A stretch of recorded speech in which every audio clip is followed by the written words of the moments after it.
गजपति जिला रायगढ़ ब्लॉक अंतर्गत पीएम श्री उच्च विद्यालय रायगढ़ ठारे आज सकाळ 10टा ठारू अपराह्न 5टा जाए वार्षिक क्रीड़ा प्रतियोगिता उद्यापित उत्सव पालित हो जाइछि। आज को 3 दिन धरी एही क्रीड़ा प्रतियोगिता अनुष्ठित होइथिबा बेले आजिर एही उत्सव रे मुख्य अतिथि भाबे ब्लॉक अध्यक्षा पूर्णवासी नायक, स्थानीय सरपंच सुषमा सबर, समिति सभ्या जी शोभाराणी, थाना अधिकारी कमला चौधरी प्रमुख मंचस्थ होई एही क्रीड़ा दिवस पालन को नहीं निज निजर अभिभाषण प्रदान करी क्रीड़ा प्रतियोगिता द्वारा किपरि विद्यार्थी मानक शारीरिक एवं मानसिक स्तर रे विकास हेब से नहीं कहिथिले।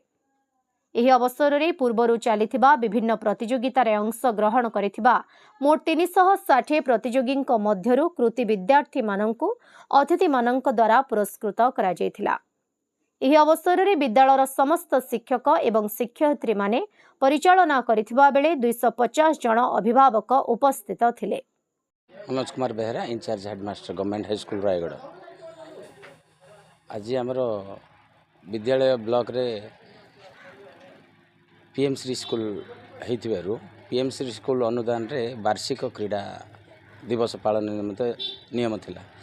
सही एनुअल स्पोर्ट्स डे ऑब्जर्वेशन आज आम करूँ। विगत 3 दिन खेल होता मॉर्निंग 6:30 ରୁ 8 भितर से खेलर विनर्स मानक आज आम फेलिसिटेट करूँ। सहित आमर पुराना स्टूडेंट जो मैंने हाई अचीवर विभिन्न क्षेत्र में अचीव कर आम फेलिसिटेट करूँ। सहित आमर आलुमनी मेंबर पेरेंट्स समस्त को डकई विद्यालय विकास संपर्क में जनइलु एवं पीएम श्री बाबद से सचेतन कराइलु जे आम विद्यालय अचिवमेंटा विषय जनइलु।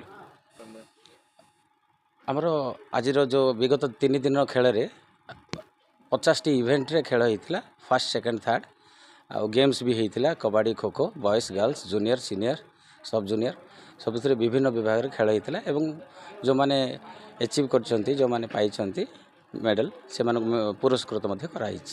गजपति टिकिलिमांक रिपोर्ट, ओडिशा हाइलाइट समाचार।